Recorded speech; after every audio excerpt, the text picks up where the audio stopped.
Well, everybody, this is where that bus is supposed to be relocated, the State Museum. That move required the vote from 2 state commission boards. So if that move received the necessary and required votes, if that move has now expired, the wait for it expired, why is the bus still in the Capitol and not here? I went to find out. Today started with phone calls to Speaker Cameron Sexton and Lieutenant Governor Brandon McNally's office. Is this indeed a stalling tactic? Why are you not supportive of it being moved, although the bodies have made the decision to do so? 2 of the more outspoken opponents of the Nathan Bedford Forrest bust relocation from the state capitol to the State Museum. Neither responded to my call. So I went by their offices. I was told the lawmakers were tied up in an all-day conference. I wanted an answer to a question that many of you all have been asking us and lawmakers. The votes were made. The decision was made. Why is the bus still sitting in the building? I think the biggest thing is the opportunity for them to get the process of moving it correct. That falls in the hands of the governor's office. So that's where I went next, emailing the governor's office asking if the governor will finally move things along. His spokeswoman responded saying, in part, "We are working to determine next steps and will provide updates accordingly." His office has told us that before. I responded, "Respectfully, it seems to be taking some time to determine those next steps and get things in motion. When do you all anticipate beginning the moving process?"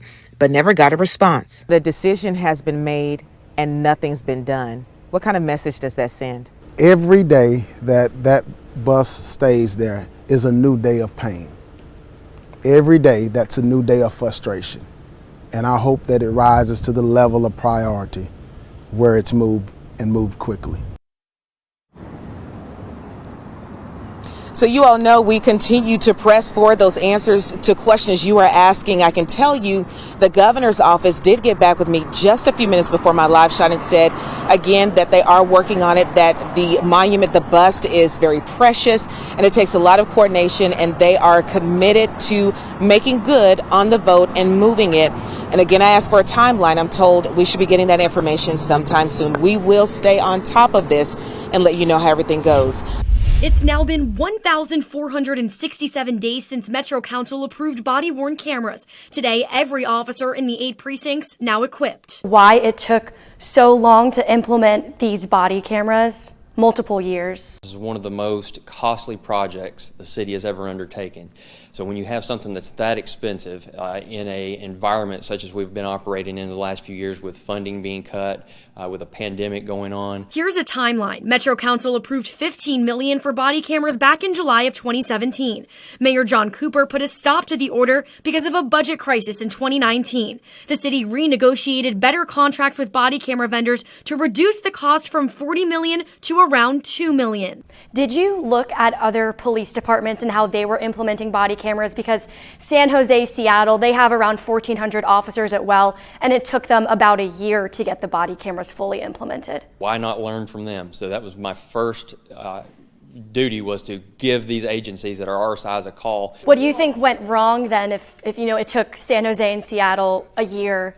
And, you know, obviously it took Metro a few years. Well, it really only took us about, from the time we got the funding, was, you're probably only looking about a year for us, because we initially had funding as of last March. If body cameras were implemented a bit earlier, do you think cases could have been solved a bit more easily? I'm talking about the Nashville bombing, where only one officer had a body camera on them, and then the Delkey case. It's going to depend on a case-by-case basis of what the incident is. We know that the cameras are excellent evidentiary gathering tools, but there are limitations to the camera systems.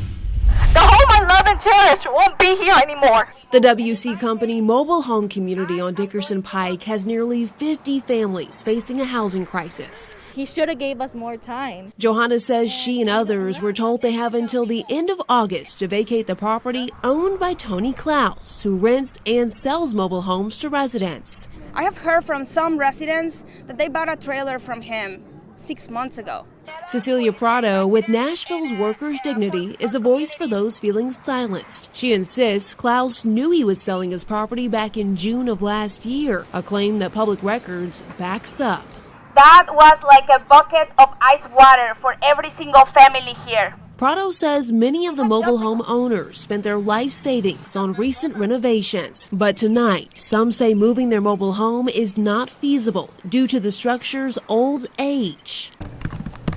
I reached out to the property owner via email and phone to ask how he's responding to allegations of mistreatment and if he's considering giving residents more time to relocate. My calls went unanswered and emails unreturned. They are going to be losing everything they have. District 5 Council member Sean Parker listened to similar concerns on site last week. I requested a virtual interview with Parker twice today, but never received a reply. Do you feel as though he answered residents' concerns when he was out here last week?